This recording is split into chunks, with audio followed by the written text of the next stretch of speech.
صحیح مسلم میں حدیث ہے کہ اللہ کے محبوب صلی اللہ علیہ وآلہ وسلم فرماتے ہیں کہ مردے کو کے مرنے کے بعد اس کے سارے اعمال منقطع ہو جاتے ہیں سوائے 3 اعمال کے۔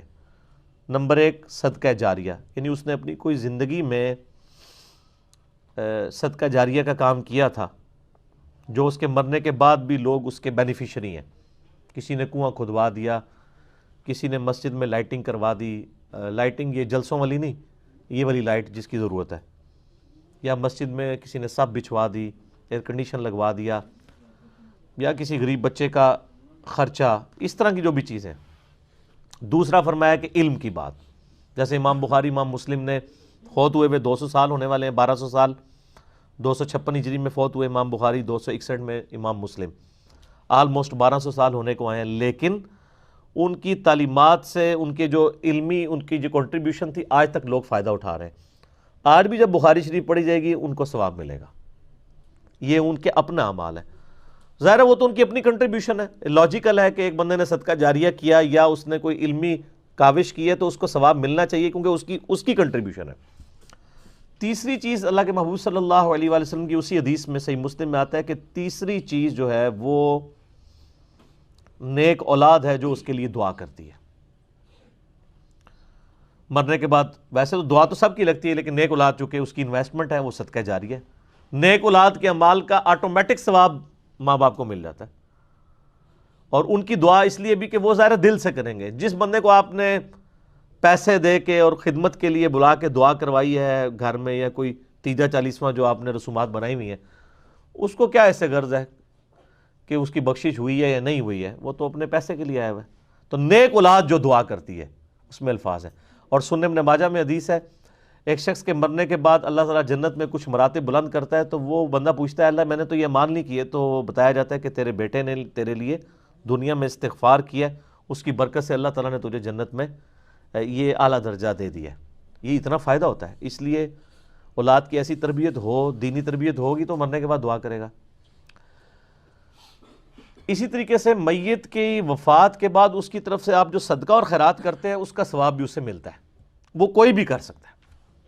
وہ صحیح بخاری کے اندر حدیث موجود ہے، سعد ابن عبادہ کہتے ہیں میں یعنی سفر پہ تھا اور پیچھے سے میری ماں فوت ہو گئی، اللہ کے نبی علیہ السلام میں چاہتا ہوں کہ میں ان کی طرف سے کچھ صدقہ اور خیرات کروں، کیا ان کو نفع ملے گا؟ تو آپ نے فرمایا ملے گا۔ تو انہوں نے کہا یا رسول اللہ میں ایک پھر کنواں کھدواتا ہوں۔ اس کنویں کا نام ہی پڑ گیا ام سعد کا کنواں، ٹھیک ہے، اور آپ نے فرمایا اس کا نفع بھی اسے ملے گا۔ سنن نسائی کے اندر پوری ڈیٹیل موجود ہے۔ بعض لوگ کہتے ہیں کہ انہوں نے وصیت کی تھی، ایسا نہیں ہے، سنن نسائی میں پوری ڈیٹیل ہے کہ جس سے ثابت ہوتا ہے کہ یہ ایکسکلوسیولی انہوں نے ہی خود ڈیسیژن لیا تھا، تو ثواب ملے گا۔ اسی طریقے سے حج بدل ہے، وہ بھی تو آپ میت کا کرواتے ہیں نا، تو اس کا ثواب بھی اسے ملتا ہے۔ لیکن یہ جو آج کل یعنی ٹی سی ایس ثواب کرنا شروع کر دیا نا، اتنی دفعہ کلمہ پڑھ کے، اتنی دفعہ قرآن پاک پڑھ کے بخش دیں، جو ہمارے دیوبند کے ہاں تو وہ دعا کے نام سے چل رہا ہے، بریلویوں کے ہاں 30 40واں کے نام سے چل رہا ہے، اور اہل حدیث بھی بیچارے دبک کے یہ کام وہ بھی کر رہے ہیں کسی اور نام کے ساتھ۔ اس کی کوئی اصل نہیں ہے۔ آپ کی تسلی ہونی چاہیے کہ آپ نے جنازہ پڑھا، قبر پہ دعا کی، اب ہر نماز میں آپ دعا کر رہے ہیں، چاہے زندہ ہے چاہے مر گیا کوئی، آپ اس کے لیے دعا مغفرت کر رہے ہیں، وہ کرتے رہیں۔ صدقہ اور خیرات کریں، ضرور کریں، لیکن آپ یعنی پیسے دے کے، یعنی ہمارے جہلم میں تو یعنی بہت عرصہ پہلے تو 300 روپے ریٹ تھا ایک قرآن کا، آج کل ہو سکتا ہے ذرا پیٹرول بھی مہنگا ہو گیا تو 500 ہو گیا ہو، تو آپ یعنی اس حساب سے قرآن پڑھوا کے تو وہ بخشوا سکتے ہیں، لیکن اس کا کوئی فائدہ تو نہیں ہے۔ جس بندے نے پوری زندگی خود قرآن کھول کے پڑھا نہیں ہے، اس کے مرنے کے بعد آپ کتنے قرآن پڑھ کے اسے بخشیں گے اور کیا فائدہ ہوگا؟